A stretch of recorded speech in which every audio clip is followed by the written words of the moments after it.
Good evening, and welcome to the AJP Northeast Asia market close. Northeast Asia finished higher, but the money moved in three different directions into Korean smaller stocks, Chinese artificial intelligence networks, and Japanese shares outside the market's biggest index weights. The green screens concealed a fractured technology trade. Korea's KOSPI rebounded around 1.5%, but foreign and institutional investors remained net sellers, and its flagship technology stocks lagged. The stronger move came in the KOSDAQ, which surged nearly 6% as institutions bought the smaller company market. China was quiet at the index level, currently up around 0.3%, but two optical network suppliers jumped around 13%, while oil producer CNOOC fell. Japan added around 0.3%, even though Advantest, SoftBank Group, and Fast Retailing, three of the Nikkei's largest price-weighted stocks, all declined. This was not one regional rally. It was a search for exposure beyond the most crowded winners. The KOSPI closed up around 1.6% at roughly 6,359, after swinging between about 6,080 and 6,389. But the flow data limit the optimism. Individual investors bought roughly 819 billion won, while foreigners sold around 371 billion and institutions sold about 539 billion. That is domestic dip buying, not a return of global conviction. The rotation was clearer in the KOSDAQ. The junior index jumped nearly 6% to around 781, with institutions buying about 543 billion won. The supplied large-cap names all underperformed. Samsung Electronics edged up 0.2% to around 240,000 won, about $168. SK Hynix gained 0.6% to around 1,577,000 won, about $1,101. Samsung Electromechanics rose 0.3% to around 1,185,000 won, about $827. Korea rebounded despite muted leadership from its flagship AI hardware companies, as regulators moved to restrain single-stock leveraged products after those instruments amplified recent volatility.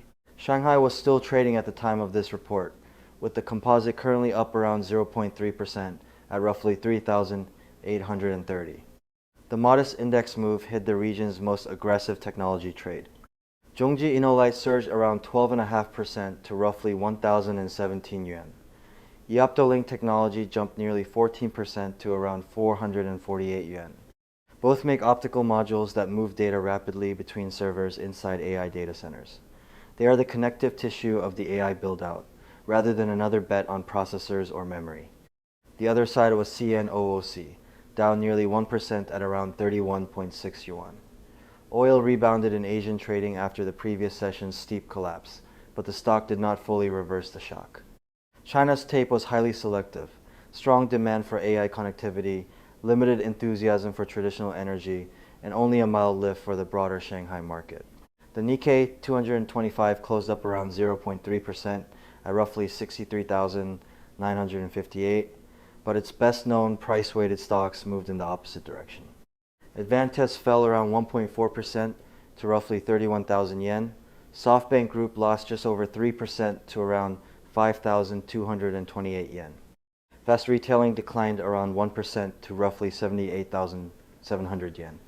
Because all three carry heavy influence in the Nikkei, the index's gain despite those declines is the key detail. This was not a rally manufactured by the usual heavyweight trio. The backdrop was mixed.